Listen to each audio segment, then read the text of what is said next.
നമ്മുടെ നെക്സ്റ്റ് ചാപ്റ്ററാണ് ഓവർഹെഡ്സ്. അപ്പോൾ ഓവർഹെഡ് എന്ന് പറഞ്ഞിട്ടുണ്ടെങ്കിൽ ഒരു കോസ്റ്റ് തന്നെയാണ്. അപ്പോൾ ഓവർഹെഡ് കോസ്റ്റ് എന്ന് പറയുമ്പോൾ ഓപ്പറേറ്റിംഗ് കോസ്റ്റ് ഓഫ് എ ബിസിനസ്സാണ്. ഒരു ബിസിനസ് ഓപ്പറേറ്റ് ചെയ്യാനായിട്ട് അതിന് വരുന്ന കോസ്റ്റിനെയാണ് ശരിക്കും ഓവർഹെഡ് കോസ്റ്റ് എന്ന് പറയുന്നത്. Total of the indirect material cost ആവാം, ഇൻഡയറക്റ്റ് ലേബർ ആവാം, ഇൻഡയറക്റ്റ് എക്സ്പെൻസസ് ആവാം. അതിൻ്റെ എല്ലാം ടോട്ടലാണ് ഓവർഹെഡ് കോസ്റ്റ് എന്നതുകൊണ്ട് ഉദ്ദേശിക്കുന്നത്.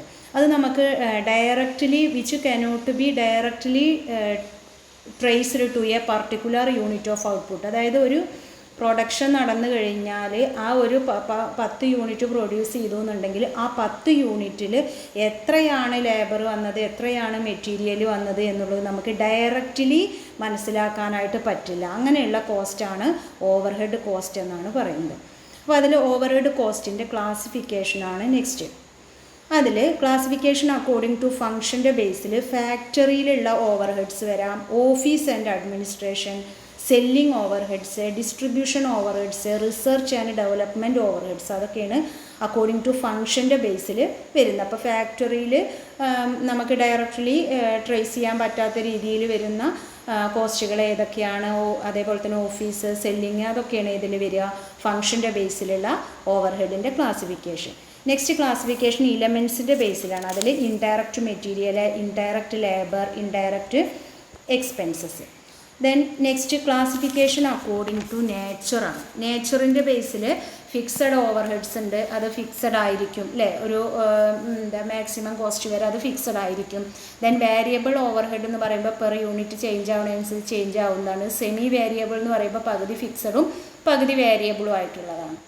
Next classification according to കൺട്രോളബിലിറ്റിയാണ്.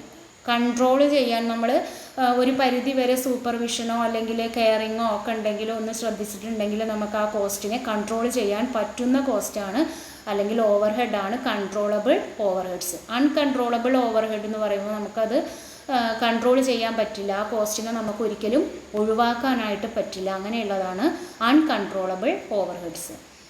Next പറയുന്നത് ഡിപ്പാർട്ട്മെൻറ്റലൈസേഷൻ ഓഫ് ഓവർഹെഡ്സ് ആണ്. ഡിപ്പാർട്ട്മെൻറ്റലൈസേഷൻ എന്ന് പറയുമ്പോൾ നമ്മൾ ഒരു കോസ്റ്റ് ഉണ്ടെങ്കിൽ അല്ലെങ്കിൽ ഓവർഹെഡ് കോസ്റ്റിനെ നമ്മൾ ഇന്ന ഡിപ്പാർട്ട്മെൻറ്റിന് വന്ന കോസ്റ്റ് ആ ഡിപ്പാർട്ട്മെൻറ്റിന് അലോട്ട് ചെയ്ത് കൊടുക്കുക, അല്ലെങ്കിൽ പിന്നെ ഓരോ ഡിപ്പാർട്ട്മെൻറ്റിനും ഓരോ സെക്ഷനും വന്ന കോസ്റ്റുകൾ അതിലേക്ക് അലോട്ട് ചെയ്ത് കൊടുക്കുന്ന പ്രോസസ്സിനെയാണ് എന്തു പറയുക, ഡിപ്പാർട്ട്മെൻറ്റലൈസേഷൻ എന്ന് പറയുന്നത്. The process of allocation and apportionment of overheads to various department is called departmentalisation or primary distribution എന്നാണ് പറയുന്നത്. ദെൻ ഈ ഡിപ്പാർട്ട്മെൻറ്റലൈസേഷൻ നടത്തുമ്പോൾ അതിന് വരുന്ന സ്റ്റെപ്പുകൾ ഏതൊക്കെയെന്നാണ്. ആദ്യം എന്ത് ചെയ്യാണ്, അലോക്കേഷൻ ഓഫ് ഓവർഹെഡ്സ്, ഓവർഹെഡ്സിനെ അലോക്കേറ്റ് ചെയ്യുക. ഏതൊക്കെ ഓവർഹെഡ്സ് ആണുള്ളത് എന്നുള്ളത് ആദ്യം അലോക്കേറ്റ് ചെയ്യുക.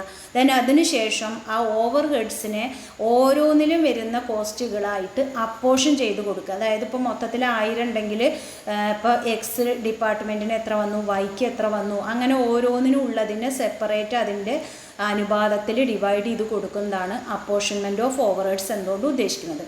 നെക്സ്റ്റ് റീ അപ്പോർഷൻമെൻ്റ് ആണ്. അതായത് റീ അപ്പോർഷൻമെൻറ്റ് എന്ന് പറയുമ്പോൾ re apportionment of overheads of service departments. സർവീസിന് വന്നിട്ടുള്ള കോസ്റ്റുകൾ ആ സർവീസ് ഡിപ്പാർട്ട്മെൻറ്റിൻ്റെ കോസ്റ്റ് പ്രൊഡക്ഷൻ നടത്തുമ്പോൾ അവിടേക്കും വന്നിട്ടുണ്ടായിരിക്കും. അപ്പോൾ അതിനെ വീണ്ടും അപ്പോർഷൻ ചെയ്യുന്ന പ്രോസസ്സാണ് റീ അപ്പോർഷൻമെൻറ്റ് എന്ന് പറയുന്നത്.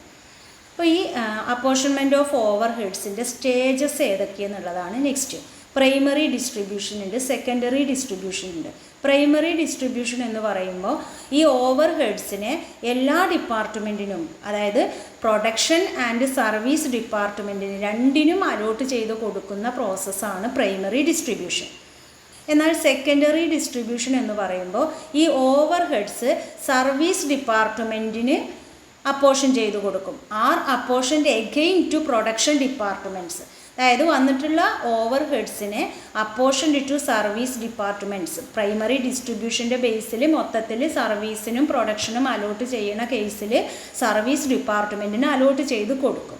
ദെൻ അത് വീണ്ടും ആ സർവീസ് ഡിപ്പാർട്ട്മെൻറ്റിൻ്റെ കോസ്റ്റ് പ്രൊഡക്ഷനിലും വന്നിട്ടുണ്ടായിരിക്കും. അങ്ങനെയുള്ള കേസസിൽ അത് പ്രൊഡക്ഷൻ ഡിപ്പാർട്ട്മെൻറ്റിന് എഗെയിൻ അലോട്ട് ചെയ്യുന്ന പ്രോസസ്സാണ് സെക്കൻഡറി ഡിസ്ട്രിബ്യൂഷൻ. നെക്സ്റ്റ് ഇതിൽ ഈ തന്നിട്ടുള്ള ഈ ടേബിൾ പറയുന്നത് നമ്മൾ ഡിസ്ട്രിബ്യൂഷൻ നടത്തുമ്പോൾ, പ്രൈമറി ഡിസ്ട്രിബ്യൂഷൻ നടത്തുമ്പോൾ അത് എന്തിൻ്റെ ബേസിലാണ് ഓരോന്നിനുള്ള കോസ്റ്റ് കൊടുക്കുക എന്നുള്ളതാണ്. ഇപ്പോൾ റെൻറ്റ്, റേറ്റ്സ്, ടാക്സസ് അതൊരു ഓവർഹെഡ് കോസ്റ്റാണ്. ഇപ്പോൾ ഈ ഐറ്റത്തിൽ വരുന്ന ഒരു ഓവർഹെഡ് കോസ്റ്റാണ്. അത് നമ്മൾ അലോട്ട് ചെയ്യുമ്പോൾ ഫ്ലോർ ഏരിയയുടെ ബേസിലാണ്. ഇപ്പോൾ 3000 സ്ക്വയർ ഫീറ്റ്, 2000 സ്ക്വയർ ഫീറ്റ് എന്നൊക്കെ പറയുമ്പോൾ ഏരിയയുടെ ബേസിലാണ് റെൻറ്റ് അല്ലേ. ഇപ്പോൾ നമ്മളൊരു ബിസിനസ് അല്ലെങ്കിൽ ഒരു കച്ചവടം നടത്തുകയാണ്, അല്ലെങ്കിൽ എന്താണെന്നുണ്ടെങ്കിലും ഒരു സർവീസ് ആണെങ്കിലും എന്താണെങ്കിലും നമ്മൾ അവിടെ റെൻറ്റ് കൊടുക്കുമ്പോൾ ഒരു റൂമിന് ഇപ്പോൾ 1000 ആണെങ്കിൽ അടുത്ത റൂമിന് 2000 ആയിരിക്കും. അത് എത്ര ഏരിയ ആണെന്നുണ്ടെങ്കിൽ അതിൻ്റെ ബേസിലാണ് അത് ഓരോന്നിനും അലോട്ട് ചെയ്യുക. മനസ്സിലാവുന്നുണ്ടോ? അതായത് ഏരിയയുടെ ബേസിലാണ് റെൻറ്റും അതിൻ്റെ റേറ്റ്സും ടാക്സും അലോട്ട് ചെയ്യുക. അപ്പോൾ നമ്മൾ ഓവർഹെഡ് കോസ്റ്റ് അലോക്കേഷൻ അല്ലെങ്കിൽ അലോട്ട് ചെയ്യുമ്പോൾ ഇതിൻ്റെ ബേസിലാണ് കൊടുക്കുക എന്നുള്ളതാണ് ഈ ഐറ്റംസ് എന്ന് പറയുന്ന കോളത്തിൽ വന്നിട്ടുള്ളത്. ഇപ്പോൾ റിപ്പയേഴ്സ് ആൻഡ് മെയിൻ്റനൻസ് ഓഫ് ബിൽഡിങ്ങിൻ്റെ റിപ്പയർ മെയിൻ്റനൻസും ആ ബിൽഡിങ്ങിൻ്റെ ഫ്ലോർ ഏരിയയുടെ ബേസിലാണ്. ഡിപ്രീസിയേഷൻ കണക്കാക്കുക അസറ്റിൻ്റെ വാല്യൂവിൻ്റെ ബേസിലാണ്.